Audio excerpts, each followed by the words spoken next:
Assalamu Alaikum everyone, welcome back to another video. I hope you're having a great day. So in today's video, I just want to talk about the process of buying a property in the UK, especially if you're buying a buy to let. I've recently talked about, as a family, we bought a property in the UK. We bought one in Leicester. So this was buy to let apartment. I've broken down the details, how much we've paid for everything. So if you want to watch that video, is this one here. It's called buying our first buy to let investment property in the UK. So have a look at that one if you're interested. So some of you have actually sent me a message saying, you know what was the process like, and what were the solicitors, who did you use, and so on. And I talked about the two different types of solicitors, or not. I've talked about two solicitors that I've used. So I want to mention them today. So I want to go over again the steps that it took us to actually buy this property. Okay, so I'll show you the steps first and then we'll take it from there. Right, so the process is, first of all, what we did initially is we established the costs. So we said to ourselves, what is it that we want to buy and how much can we afford? Our price target was about £80,000 in cash. That's what we said. But that included, okay, you have to think about this, that included the taxes and all the solicitors' money and all of that stuff. So when we were searching properties, we were searching for between 70 to 75, maximum, 75, and then maybe another 4,000 or 5,000 for the taxes and all of that stuff. So that is really important. So you need to know how much you actually have and what is it that you're willing to pay for this house, and then you need to think about the rest of this stuff, including the taxes and all of that stuff. Trust me, there's so many little things that I never even thought of. I will show you in a second a checklist of that I got from my solicitors. It's ridiculous. Every week there was something new. Right, so the next one is start searching for the properties. And one of the things that you could do is go to, if you live in the UK, just go to Rightmove, just type Leicester, for example. I typed about £80,000. That was my target price. And you can filter it. So I don't want any buying schemes, any new homes, any retirement homes, and all of that stuff. And then just search for it. Then go through the process one by one, find a property, check the details. Okay, it's really important to do all of that first. Once you've got that, okay, you've looked at the properties and all of that stuff, and you've found one that you like, okay, then you start arranging a view. Okay, so viewing is very important. Nowadays you can do like an online one, but I prefer to do, like you can actually go to the apartment and see what it looks like. Okay, I would like to be there physically if possible. So that's what we did. We then made an offer. So once we've seen the property, the next step is, okay, well, we like it, how much is it, and how much can we afford, and what should we do in terms of making an offer.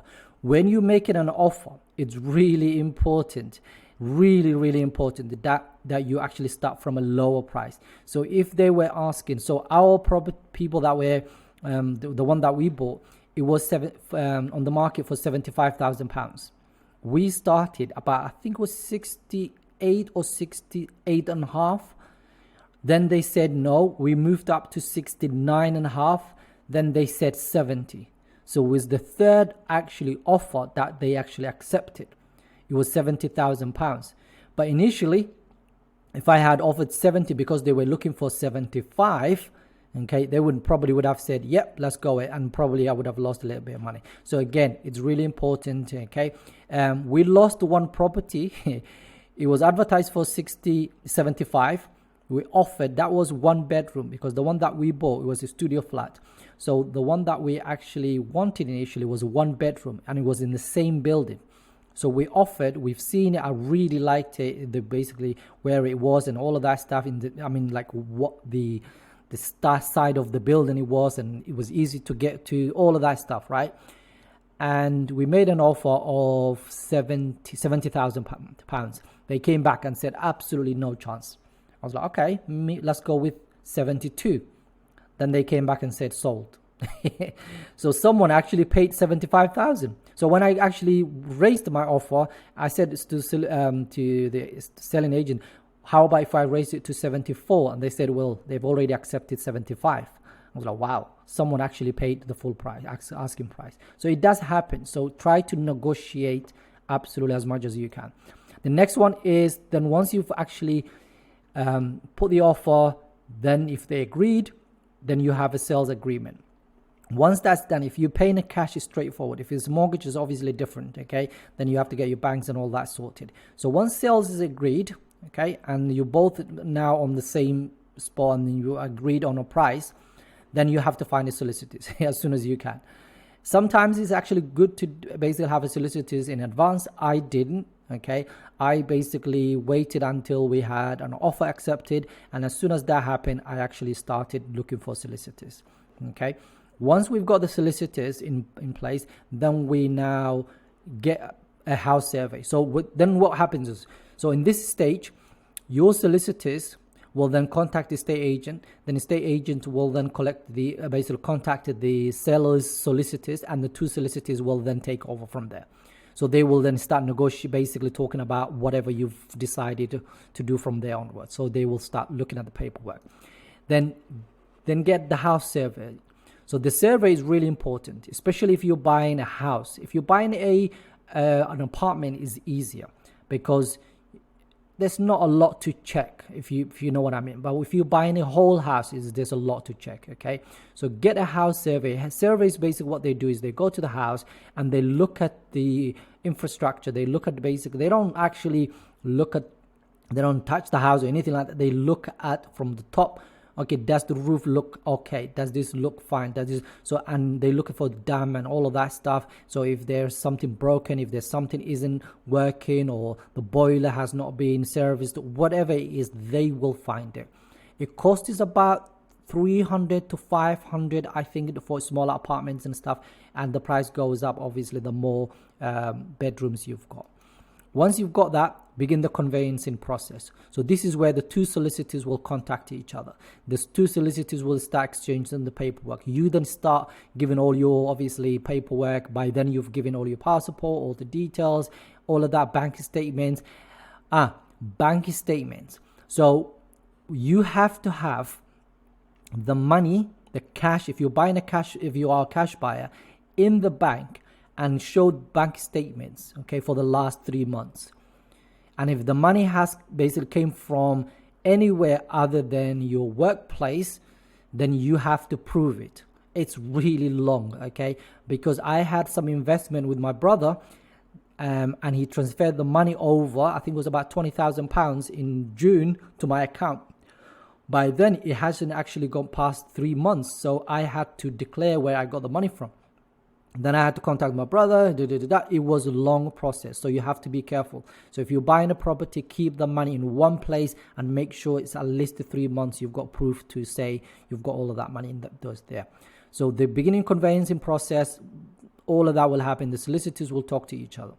Okay, the new solicitor will then start doing the searches, and I will show you the type of searches that they do.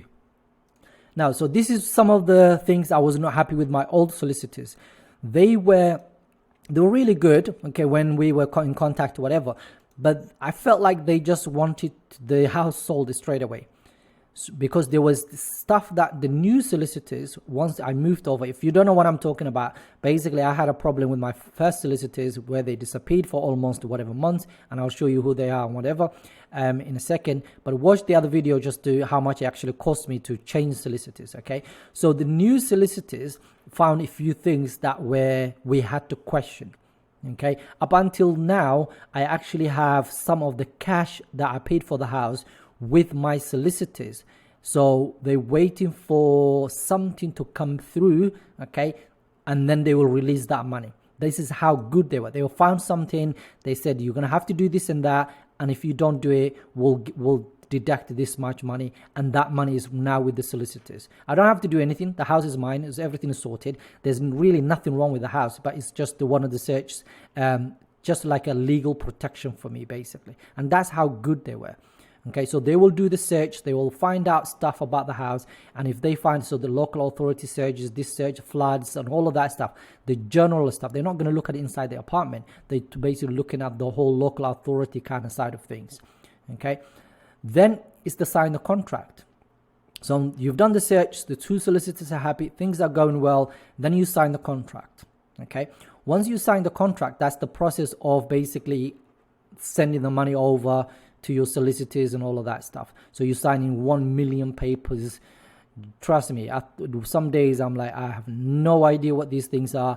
But then I'll call the solicitors, we'll have a chat and they'll explain. I'm like, oh, okay, that's what it means. All right, let me sign it then. Okay, so it's a long process. Then you agree basically moving dates. So once you've actually transferred the money over, then your basically company will, or the solicitors will then agree on a moving date, but you have to tell them when you want the apartment or the house to be emptied, and then that's basically the date they work towards from there onwards. Then the exchange of contract. So once you've signed the contract, they exchange the contract. They both check everything is they're happy with it. There's certain things they want solicitors were not happy about the contract. Then they had to send them back and so on. And that is where that money I'm talking about, that they're still holding on to that money because there was something in the contract, okay, that they were not happy with. So it's a really good thing. Again, I said this already, but you transfer the money. By then, to be honest, once we were talking about the signing the contract, whatever, I started transferring the money over, okay? Because I didn't want to travel all the way to Leicester to do all of that, so I just transferred money over the internet, just through my bank account, and that was it. Then is the completion date, okay? So then you basically get, you send the money, everything is fine, then the completion date, you know the date that you're moving in, and then congratulations, you are a homeowner, that's it, done. So that is the process. So let me quickly show you now, okay, the process that they had to do. So this is their website. So purchase to exchange, from the day I told them, so I instructed them on 12th or 14th of the 12th of December of 2021. This process for me started in August, end of August, September. But all the solicitors actually were useless, and the whole system went down around, I think it was beginning of October, end of October, the 30th of October, whatever. Whole November, no contact. We got to December where we would have no contact with them for about 5 weeks. 5 weeks. And that's the day that I decided to move on. And it actually cost me a little bit of money. So the client instruction paperwork sent, they received the purchase instruction. So that's when I told them you can go ahead and do this. Then they start doing the water search, all other searches, payments, apply searches and fitting and conduct. So they do so many little other things. They also check the EPC things. They've draft contract, no moving fee guaranteed, blah, blah. Basically, they get you to do so many paperwork, sign so many different documents, IDs checked, this checked, letters sent. So anytime I ask questions, they actually raise inquiry, and then they get confirmation from the seller. So it took all the way the 29th of March to complete, to basically purchase the whole house and the whole apartment from the 14th of December to end of March. That's how long it took basically for them. Normally it's supposed to take that long, but it took me longer because of that situation, because of the situation that we're in. Right, let me quickly show you the name of this company, okay? So the solicitors that I used are called BHW.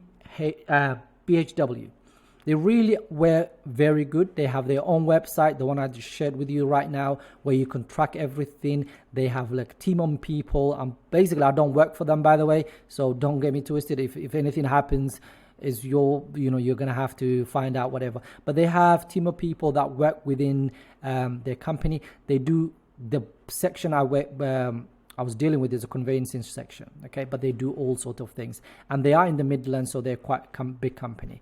And I paid about 1,300 something, I think it was. If you watch the last video, you'll know exactly how much I paid. The company that messed me up is My Home Move Conveyancing. And around the time where I was finding this company difficult, it was December of 2021. This is the time where everybody, and when I made the decision was when I went on this website, and I found out so many people were actually saying, this is Trustpilot, by the way. So many people were saying, don't go there, don't do it, don't. And then there was so many red flags. And by then I was already, paid a lot of money for the survey, for the searches and all that stuff. So it was too late. But then once I realized everybody was complaining, look at this, go for will and come down. Look at this, right? Let me show you. And they respond, and they had the same copy and paste response every time. Sold our house in July 2021 and it's still not out. That's mad. Okay, so people were losing money. Some people even said, I think it was the first person that said they've basically, I hesitated because of the 375 I paid. So we paid 375 pounds that I lost with them. And on top of that, I have to also pay for the surveys, for doing the searches again, because the new solicitors were not happy with the first searches. So yeah, so around this time, everyone, and I mean everyone, was complaining about it. Since then, they look like they actually back on track. They are given 4.5 stars, okay, 4.4 stars. So but around this time where their system was down, they had so many issues. So this is the company I went with. I'm not saying they're bad. There was actually a lovely lady that I was talking to. She was really nice and helpful. But when the system went down, there was no emails. What I hated about them was they could have picked the phone up. They had my number and just call me and talk to me and just at least to call the solicitors and get some information from the seller's solicitors. I was quite close to losing the apartment only because of them. And that's what really got me angry. And that's when I started to move. So yeah, just to be transparent, so this is the company. I'm not saying anything bad about them, but at the time where their system was down, it was actually a time where it wasn't a good time for them, basically. Let's put it that way, okay? Because everyone was complaining about them. But since then, okay, if I show you right now, okay, in the last few months, everyone more or less is saying great things about them. They're getting 5 stars in every single service. So I'm assuming, you know, they are really good company, but they just had one situation where the whole system went down, okay, and that was maybe out of their control, but I didn't like how they dealt with that situation. I hope that kind of makes sense. HW was actually good for me. They were really nice and helpful. I'm still in contact with them every single day, because there's a few things that we're sorting out right now, but the house is ours, everything is sorted. I hope that kind of makes sense. I hope that kind of shows you the process, okay? It's a long process. It's not just like 1 month, 2 months. It takes forever. And sometimes it could be the seller's solicitors that take forever. Sometimes it could be the type of house that you're buying and where it is and whatever. Sometimes it could be the search. Sometimes it could be something else. There's always something out there. So anyway, I want to share with you this.